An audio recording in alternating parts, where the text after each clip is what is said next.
connection and opportunity. All in one place. Come join the community. So text it now, don't wait in line. Fight for life.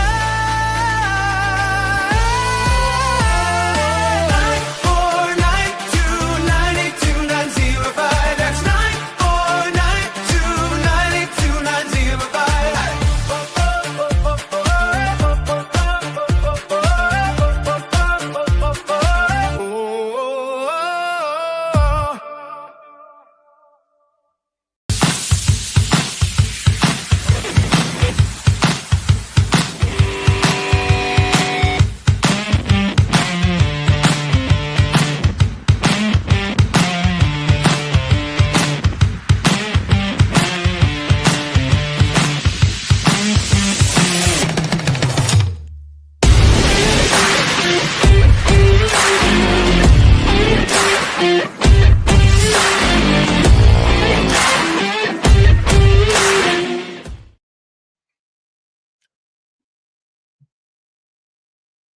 I don't know why it does that. Good afternoon, everyone. Welcome to Office Hours episode 906 or so, probably more than that, but we're just setting a minimum standard of almost 1,000 episodes since Blaine Bartlett and I did our first episode of Soul of Business Office Hours years and years ago. And thousands of interviews ago when we averaged 3.5 interviews for 906 or so episodes. That's a lot of interviews. I'm blessed to have Blaine Bartlett as my co-host, my co-author, and my mentor, teacher, and coach, BlaineBartlett.com. If you want to live the life like I'm living when I'm moving the possibilities into reality, taking me from my basement that had a basement back up to the penthouse, if that's the type of life you want to live for the sake of helping others and having fun, I highly recommend using my mentor, teacher, and coach, my friend, Blaine Bartlett, BlaineBartlett.com. Blaine, as always, thank you so much for being here. Oh, again, David, I would not miss this. This is locked in.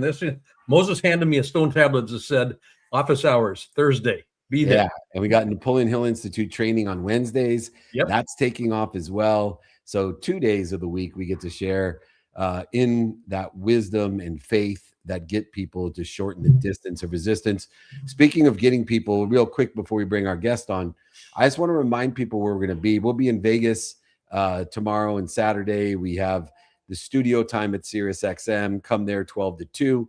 We have hold up, meet up, holding court, VIP dinners for charity. We have the NFL players' wives events. We have Conor McGregor's event. We have so many things, and the NBA Summer League. It's going to be a jam-packed 48 hours in Las Vegas. Join us. If you're part of my community, you're invited, not obligated. Then we'll stop by the All-Star Game in Philly, then New York Fanatics Fest, and a leadership event out in Long Island and Melville. SoFi Stadium back at it once a month, the Mastermind. Thank goodness World Cup. Today, the last game there at SoFi. I get my office back tomorrow. Then Miami FC. We have Messi on an after party of the Miami FC game. If you're in Miami, LA, New York, Philly, Vegas. Then a big event in London in Mayfair, the private member, private networking, private investor group in a Mayfair, Brian Rose, Richard Dolan, myself, Liam Duffy, Afam. All of us will be Kishore Lula, CEO of Eros. And then we'll come back to the Ryder Cup of Wine, meet up Holding Court, and VIP dinner for charity at Breckenridge with Marshall Falk, the Hall of Fame running back, and of course, Virgil Herring, the PGA Pro of PGA Pros. All right, if you want to join us, you can either email me, david@dmeltzer.com, or join our text community, because even Gigi and I can't keep up with as many cities as we're in. If you join the text community, you'll be informed and alerted and invited to everything, 200 different things, 200 different cities.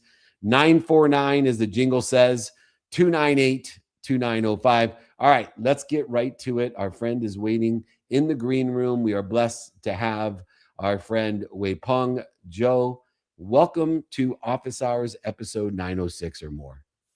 Hey, David. Hey, Blaine. Hey, good to have you here.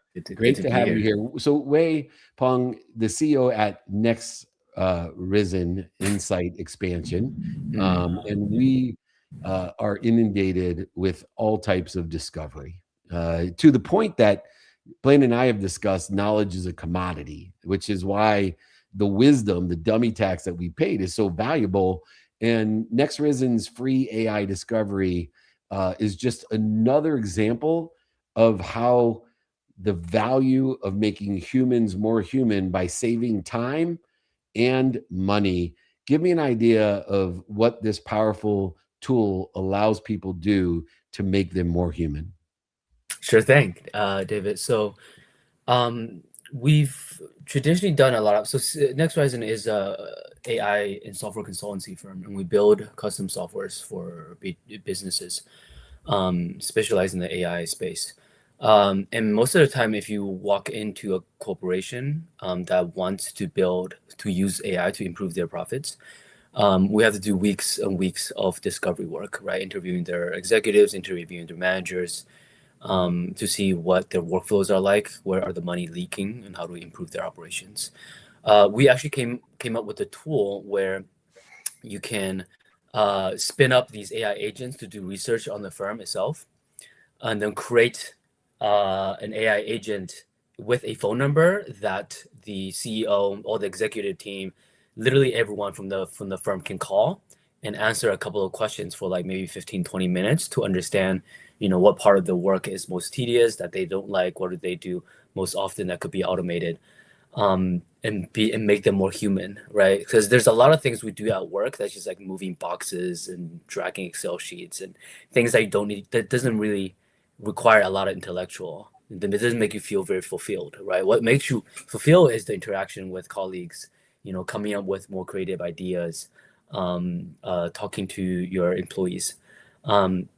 So then this tool basically allows your whole company, hundreds, thousands of people to call in parallel, and then the AI aggregates that information together to come up with a roadmap of what are the highest ROI tools that we can build for you, right? So traditionally that would take weeks and at least 5 figures to build, but now we built a system that we basically have we're releasing for free for beta testing, and then from that we can know directly from the worker's mouth what makes them feel very robotic and tedious at work, what doesn't fulfill them, so then we use that and replace it with AI, so their work, they get more fulfillments out. And yeah, Amazing. I came across something today, Wei, that was interesting to me, and it was basically a reference to a software engineer, highly valued software engineer, that was giving notice. And they were giving notice to the company with whom they worked, and they were key players, so their loss was going to be dramatic. And the comment on the after exit review or after exit interview was, I used to build code, and I could see the product. I could actually test it. I could work with it. And there was pride of ownership that kind of came with that. And now, as the senior engineer, what I'm literally, and this is the words that they use, what I'm relegated to is fact checking work that's already been done. So the meaning had been basically taken out of her work process, and what she was doing was just repetitive work. But it was it was a really interesting paradox. The introduction of the agent was positioned to eliminate repetitive work, and now she finds herself as the human side of that agent doing the repetitive work. Where does that square get, or that peg gets square? That circle gets squared, I guess, is what I'm looking for here. How do you actually address that, if in fact you do, with some of the work that you're doing with your agents? I mean, if you're a senior engineer, right, you always have to check somebody's work. Like, that's basically what you do. You manage people, and managing people, there's repetitive things to it, but there's also human aspect of it too. So that can never get relegated, even if you. So now what's interesting is every developer are acting as a senior and managing software engineer, because they're managing their AI's code.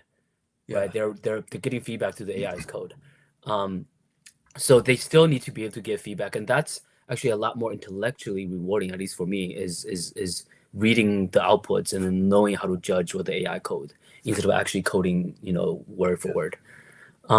So there's that. Everyone's work gets abstracted to a higher level of assessing and checking and improving the lower levels work.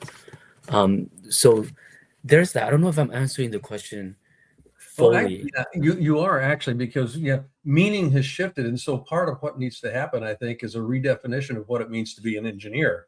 In this context. Exactly, and right, like I said, all of the ground level of the typing repetitive work are being replaced. So now, like, this person basically have to work on a much higher level of architecting, talking to the clients, talking to the users to know what's actually good to build, right? Building and implementation is commoditized, right? Now it's the intellectual work of designing and actually understanding client experiences and user experiences. You actually have to go out and talk to people to know what they want and what's good for them, right? What needs to be built. And then you let the building get commoditized and done fast. I've actually got to go talk to somebody. Yeah. Go back, touch some grass and talk to people. Yeah. In way, understanding how technology makes humans more human, you've reiterated the point of wisdom. You can't replace it with AI. You'll never replace wisdom or faith with AI. I want you to touch real quickly before we bring our next guest on. You have truly done the inner work, not just with AI, the work for companies, but the inner work for self, and utilizing your mindfulness, meditation, yoga, all these new age type of inner work. How has that impacted your perspective of what you do with AI?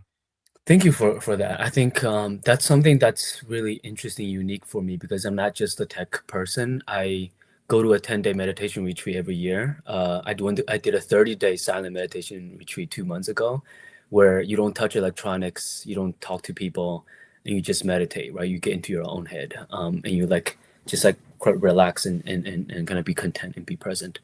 And I do a lot of therapy for the past decade or so, and I want to be more human, right? And then I have the dichotomy of my work being AI and robotic, right? There's a multiple aspect of becoming more human using AI. One is understanding what intelligence is. Like, we've always been saying humans are the highest peak of intelligence, right? But now we actually have intelligence, some level of intelligence that may be greater.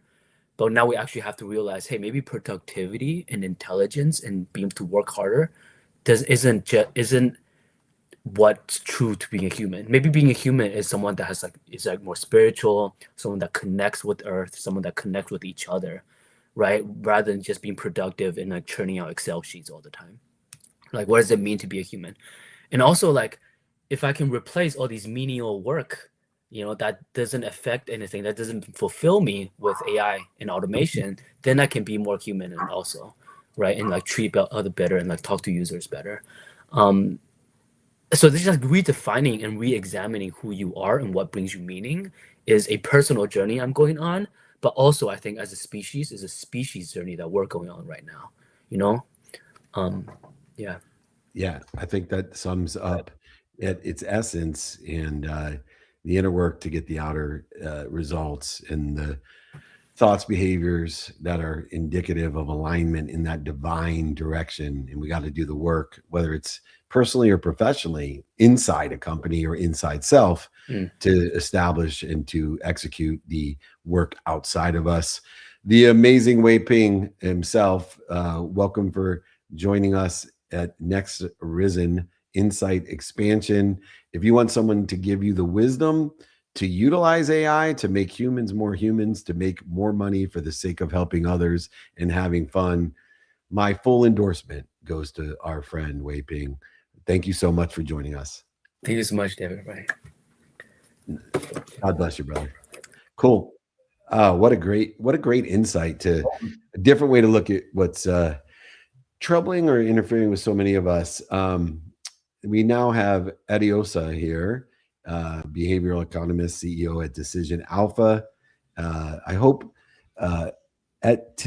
and it doesn't. It looks like more etinosa with an. You got it right the first time, actually. The end Oh, cool. Etosa. yeah, Etiosa. I should give credit to my team. I didn't believe them the way that it was spelled. So They did their research. Agbon Lohar, is that? Yep. Agbon Lahore, yeah. Beautiful name. Well, thank you for joining us, and really looking at decisions and the behavioral impact on economics. And you are a very practical strategist, using behaviors and behavioral economics as a foundational principle, but you really help people with a behavioral pricing playbook. When it comes to pricing, I would love to understand how you distinguish perceived value, which is a behavior, in my opinion, compared to bottom line pricing, which is math. And I think a lot of people are troubled, especially in the coaching and speaking world where it's so subjective. People ask me all the time, how the hell does that mofo get 6 figures to speak? I've been speaking 30 years longer than he has. I'm smarter, better looking. I tell a story better than Dave Meltzer. And I tell him, look, I make all that money because I'm comfortable and confident in articulating that. It's a behavior. It's a practice for me. So could you clarify the difference between that perceived value and bottom line pricing? Yes. So I tell people all the time that good pricing starts with understanding perceived value, right? What is perceived value? Is very simply, how does your customer view and what is the number they would put on the good, the service, etc. that they're bringing to you, right? And so we talk about our pricing structure as it's almost like a house, right? So you've got the cost floor, which is what does it cost you to have the business, to keep the lights on, to deliver the service. That's almost like your bottom line, so to speak, right? The cost floor. The ceiling is willingness to pay. That is, how high is your customer willing to go to pay you for your good, your service, etc. The pillars in between are the competitors, the alternatives. Who else could they go to? What else would they use if they weren't using your service? So perceived value has a lot to do with that ceiling, the willingness to pay, because how people perceive you and perceive the value you have to offer them defines the maximum you can charge for it. It is the top of that pricing. That's a beautiful analogy, and I love the housing and illustration. Blaine, you've dealt in behavioral economics for, unfortunately for you, over 50 years. So I'm curious what you have.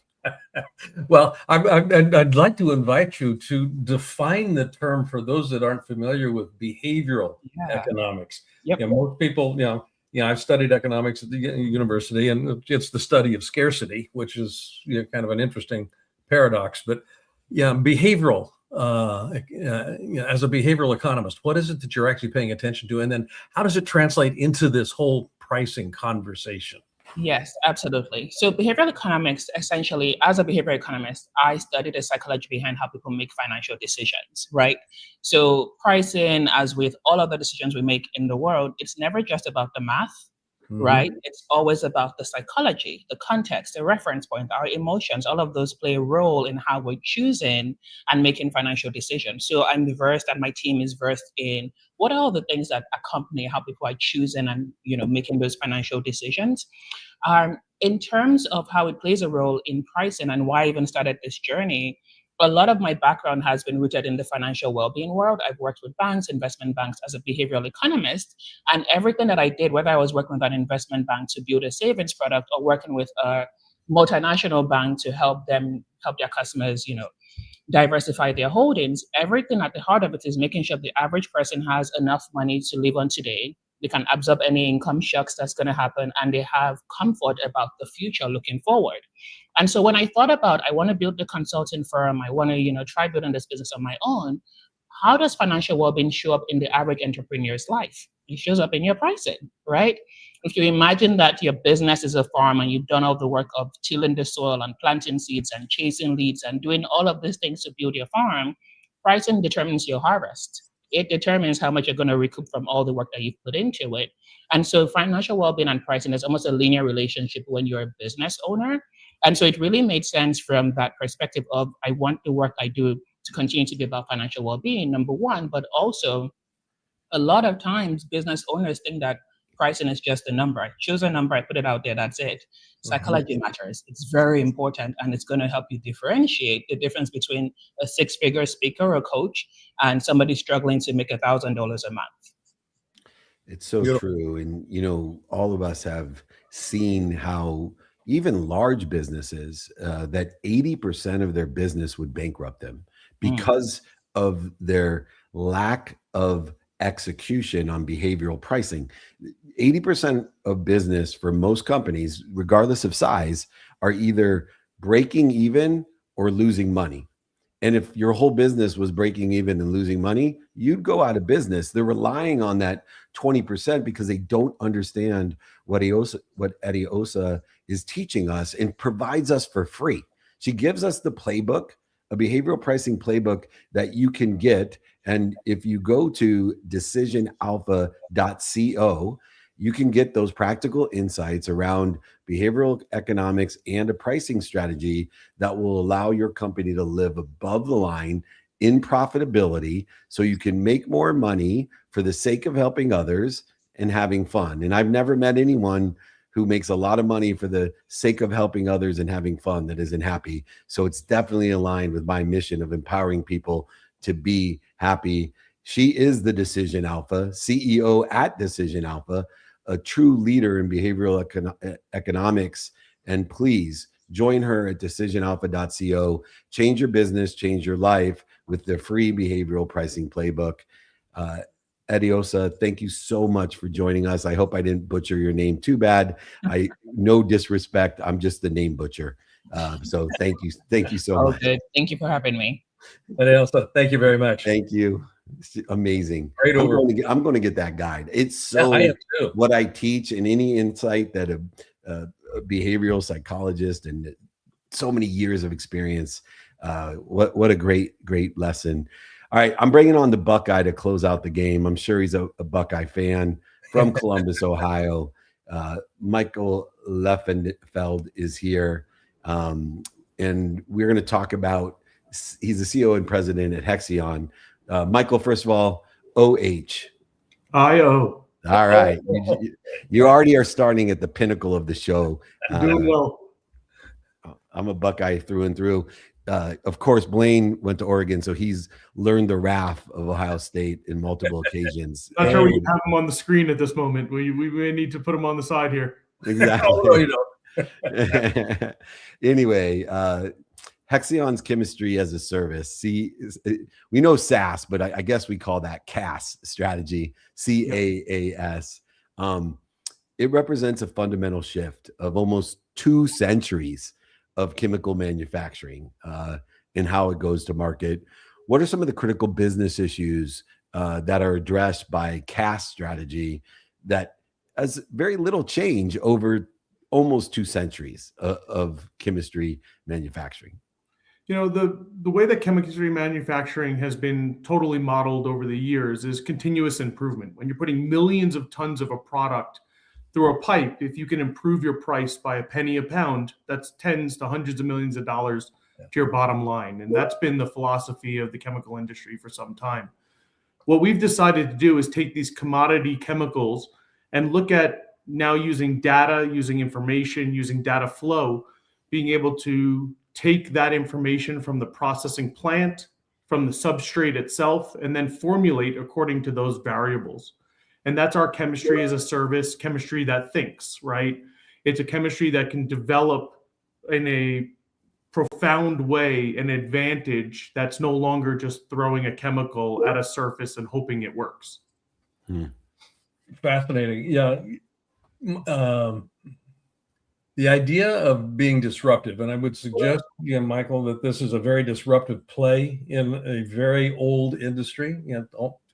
And your company's 170 years old. Yeah.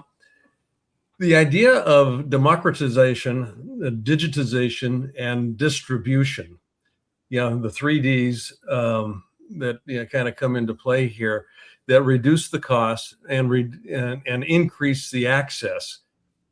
Where does this actually come into play as a chemistry as a service? Because basically you're digitizing, you're using data, you're democratizing access, and then the distribution platforms. How are these 3 actually interacting to facilitate what you're looking to have happen here? We're making every process and every operator the best process and the best in their operations. As you know, people is what drives all manufacturing. It doesn't matter how digital it is, especially when you're making chemicals that have a risk to them. You want to make sure people are accessible to all the information they can have. And as you know, we make a lot of information. We take a lot of information, we put it in notebooks, we put it in dashboards, but it's not real time. And we want to take every operator, whether they're the best operator or the worst operator, and make them all equal, make them all the best operator they can be. And we use that information service to be able to provide a customer level of intimacy that's never been done before. And it's not just in our market. Hexion itself is known to be, we touch everything that you probably come in contact every day. We are the largest provider of glue for wood panels around the world. So OSB, plywood, particle board, anything like that. We supply components that go into coatings and paints that touch your automobile, your surface of your walls, agricultural fertilizers, oil and gas purification.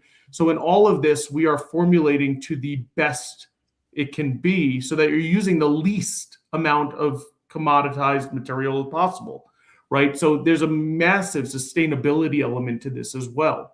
We use in wood processing, where we're heavily focused, we use less wood, we sell less resin, we utilize less carbon when you have to generate heat to bond everything together. So in this way, we're making sure that sustainability leads the effectiveness of ultimately, just towards lower cost in the end. Mm-hmm. Love it. As he was the founder of Cigna, which received the EPA's Presidential Green Chemistry Award. So he definitely walks the walk, not talk the talk when it comes to sustainable chemistry and technology and manufacturing, which is one of the attributes of giving us all time, helping to provide over 100 patents. Michael, just to finish up in the last few minutes, one of the most interesting things is a lot of times when you have a company like Hexion as president and CEO, you're more of a global leader. You're actually an inventor and a chemist. And you, I believe, are hands-on in inventing stuff that has ranged from, the services and products in homes, turbines, to circuit boards. You actually participate in inventing these things. How much of that as CEO and president are you still involved with in the innovation side of what you're doing? More than I should be, David. I'm a nerd at heart. I have degrees in engineering, physics, and chemistry. And that's very hard to get away from that DNA. I challenge my team technically. Now, mind you, I'm not great at that type of stuff anymore, but I ask good questions. I challenge some assumptions, and my head of R&D and I have a competition, on who can get their name on the most patents, through Hexion's innovation. And since I've been here, we have more than 10 times the number of patents being filed every year. So Wow. I'm driving that innovation concept, that drive towards being the best in what we can be. But they don't let me in the labs anymore. So I'm just so grateful for the entrepreneurial nerds, the Bill Gates, Elon Musk. I just feel bad, in sports, I feel bad for our old athletes that just, Bobby Bells of the world that played for $5,800 and had to drive a taxi, after the season to survive. I feel the same way about like Thomas Edison. Imagine how cool of a celebrity Thomas Edison would have been, or Einstein, if they had social media, and being a nerd and an entrepreneur was super cool. I got into sports because it was cool. Who would have thought that the entrepreneurship and the nerdiness of David Meltzer would make him cooler than being the head of the most notable sports agency in the world? But it's true. Very cool. So here's to all the nerds. Here's to all the Buckeyes that are nerds.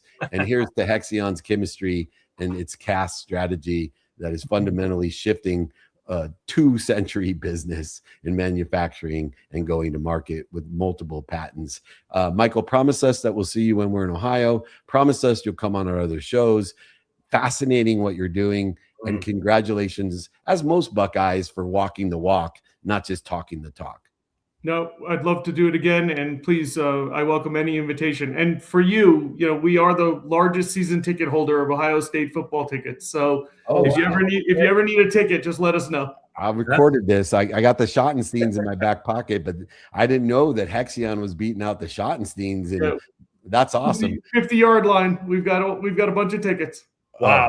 Okay. When do I put my family name on the list? This is awesome. Let us know. I love that. What a great offer. Thank you, Michael. Awesome. Thanks, Michael. Thank you. Wow. All right. See, they asked me, why do you do the show for free? You've been doing almost 1,000 shows. Who else gets 50-yard line tickets to the Buckeye game? Come on now. Hey, when the Ducks are playing, you and I'll go. I would love that. The Oregon-Ohio State game sounds good, doesn't it? Yeah, it does. Yeah, it's gonna be. I'll bring you tissue, by the way. There'll be tears of joy. Yeah, good. Anyway, how blessed are we? And the universe provides so much value. What great guests. As you know, in that delivery of value, we want to give takeaways, because one thing we're trying to avoid is the intellectual entertainment gap, where people watch this just for intellectual entertainment, and you ask them tomorrow, what was your takeaway from these three extraordinary people? So I love to give a takeaway that people can write down and capture. No better way to do that than to ask for them from you and I. So what is your takeaway of the day? The word that I'm going to use to kind of sum it up is innovation. Whether it's in the AI space, innovating how we actually identify what's the best use scenarios for our AI as we're implementing it, and paying attention to that human interface, innovating that human interface. The behavioral economics, the innovation around understanding effective pricing, not just kind of throw it up against the wall and see where it sticks kind of pricing. And then, I love the entrepreneurial spirit of a CEO that has got over 100 patents, and he's got to get kicked out of the lab. But that speaks to, somebody that's in touch with their soul, somebody that's in touch with that blueprint that gives the spark to what it is that we can be, that we're becoming. So innovation is the evidence of connection to that blueprint, the soul of the business. Without a doubt. And that leads to my takeaway. You can't find outside of you what you're not seeking inside, whether it be your business or your person. And all three of these amazing strategists start by looking inside of their business and their self. And that's what's led to the extraordinary success of manifestation, monetization, and materialization of that which exists outside of us. So bravo, kudos to these three great strategists in three different industries, all of them an introspective intention, a definiteness of purpose to monetize, materialize, and manifest that which they desire or better outside of them. That's what Blaine Bartlett has taught me over the years in my divine direction, being a behavioral scientist of business and life, making sure that I focus my attention and intention on my behaviors, and the results will come. Thoughts become perception, perception, meaning, intention, and intention, behavior. I don't have to worry about the results. They'll take care of themselves. If you want to learn how that's done, go to my mentor, teacher, and coach, the extraordinary Blaine Bartlett, blainebartlett.com.